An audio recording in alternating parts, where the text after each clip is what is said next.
Imagina descobrir que o filme do Homem-Aranha que você acabou de assistir quase foi completamente diferente. Porque tudo que tá aparecendo agora sobre os bastidores de Homem-Aranha Um Novo Dia é totalmente absurdo. Pois é, galera, existem cenas cortadas, versões alternativas do roteiro e até subtramas inteiras que desapareceram durante a montagem do filme. E quando a gente junta as declarações do Tom Holland, Kevin Feige, do diretor Daniel Cretton e também de outros nomes envolvidos na produção, fica claro que existia praticamente outro filme escondido dentro desse. Só que algumas dessas mudanças não foram pequenas. Tem decisões do estúdio que alteram completamente a forma como a gente enxerga a história que chegou aos cinemas. E é justamente esse quebra-cabeça que a gente vai montar agora. Eu sou Eric Brelas, sejam muito bem-vindos a mais um vídeo e vamos nessa!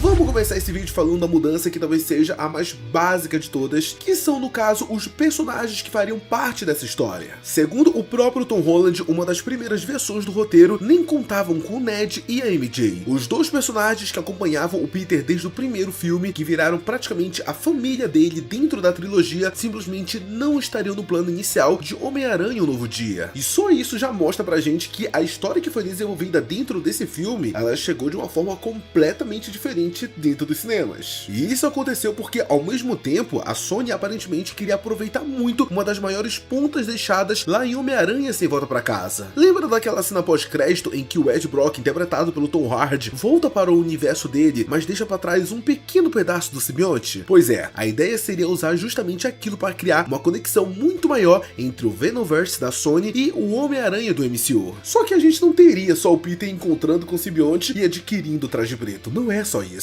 Segundo essas informações de bastidores, existia uma subtrama envolvendo o Nur, o deus dos simbiontes, interpretado pelo Andy Serkis, que apareceu lá em Venom a última rodada. Na época em que foi escalado, o próprio Andy Serkis já tinha comentado que existiam planos maiores para o personagem e aquela participação poderia abrir um caminho para outros projetos. E isso é bizarro, né, gente? Porque é só agora que a gente começa a entender o tamanho das coisas que estavam sendo planejadas para esse filme. O filme ele poderia usar o simbionte deixado no MCU para puxar o Peter direto para uma ameaça ligada ao universo Venom, e isso seria algo gigantesco. Só que pelo visto, nada disso deu certo, e pelo que parece, as mudanças que ocorreram não foi só referente ao simbionte não. Os próprios vilões da história também teriam passado por várias versões. Segundo os relatos que estão circulando, a Sony primeiro tentou contratar Annie Wetwell e depois Sarah Snook para interpretar a Rainha Leprosa, uma vilã que vem diretamente dos quadrinhos dos X-Men. E ó, gente, a origem dela é bem pesada. A personagem é mãe de uma jovem mutante que, depois de manifestar seus poderes e incendiar a própria casa, acabou tirando a própria vida. Depois disso, a Rainha Leprosa passou a direcionar toda a sua revolta contra os mutantes. Ou seja, ela aparentemente seria a grande ameaça por trás dos acontecimentos do filme, enquanto William, aquele personagem ligado ao controle de danos que aparece na versão final, funcionaria como uma espécie de antagonista escondido dentro da trama. Só que nem a Annie e nem a Sarah permaneceram no projeto. As informações dizem que as duas consideravam o papel pequeno demais, o que também ajuda a explicar o porquê essa versão da vilã acabou não avançando. Inclusive, tem até uma curiosidade legal no meio disso. A Anne Hathaway, ela chegou a ser considerada para interpretar a Felicia Hart,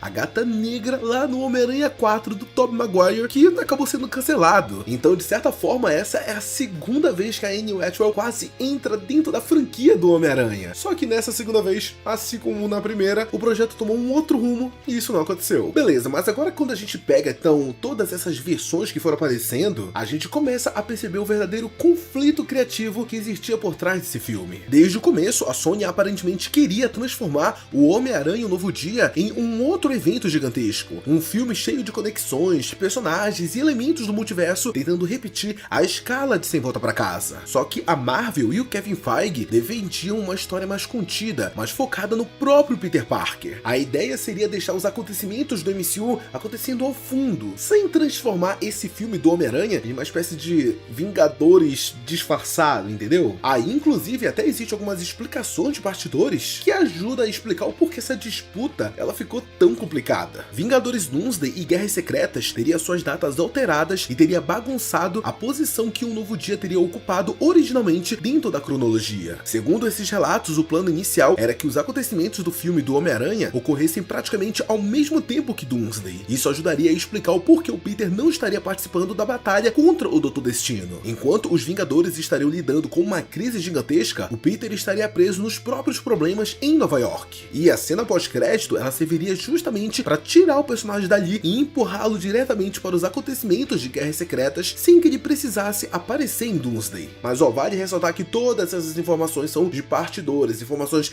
extraoficiais. Nem a Sony nem a Marvel se pronunciaram a respeito disso, tá bom? Mas calma, porque as mudanças elas não ficaram só na cronologia e nos vilões. Afinal, até o Hulk que apareceu no filme poderia ter aparecido de uma forma completamente diferente. Em uma das versões, depois do Hulk ter se libertado do controle mental da Jean Grey, ele teria ficado cinza. Mas não seria exatamente o Hulk cinza clássico dos quadrinhos, aquele mais inteligente, falando e controlado, não. A proposta era transformar o personagem em uma criatura ainda mais brutal, maior e mais descontrolada do que o Hulk verde que a gente viu em Vingadores: A Era de Ultron. Tudo bem que no final a decisão dele continuar verde foi mantida, só que a gente consegue perceber que os outros fragmentos, eles continuaram, que no caso foi da ameaça, o Hulk no caso, né, ser maior e mais agressivo. Repare que o Hulk apresentado no filme é fisicamente muito maior, mais pesado e mais selvagem do que as versões anteriores. Então eles abandonaram a transformação cinza, mas mantiveram a ideia principal, que era mostrar que o Banner tinha perdido o controle sobre algo muito mais perigoso.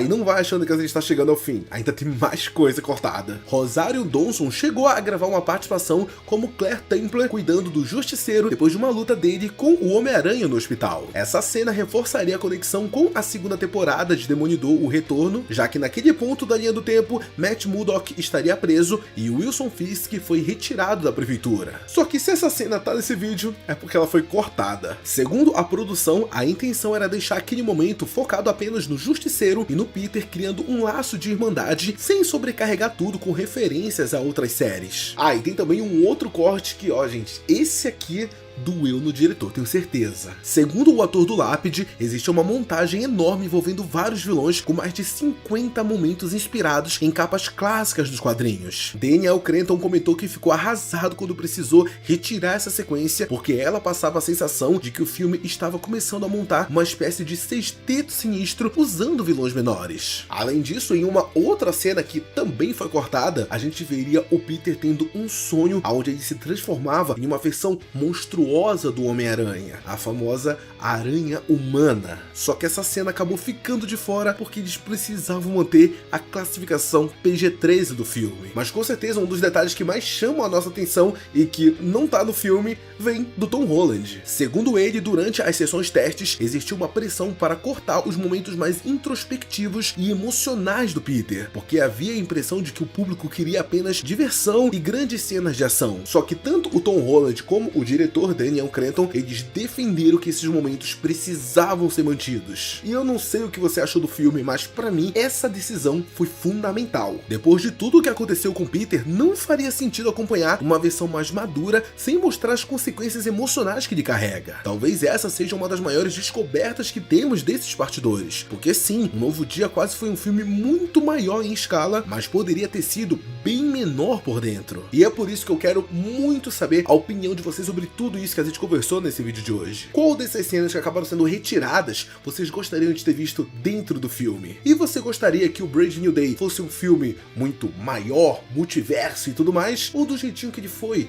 mais contido? Deixa todas as suas opiniões sobre isso aqui nos comentários que eu quero muito saber. Obrigado a você que assistiu o vídeo até aqui, deixa o like, se inscreve e até o próximo vídeo. Tchau!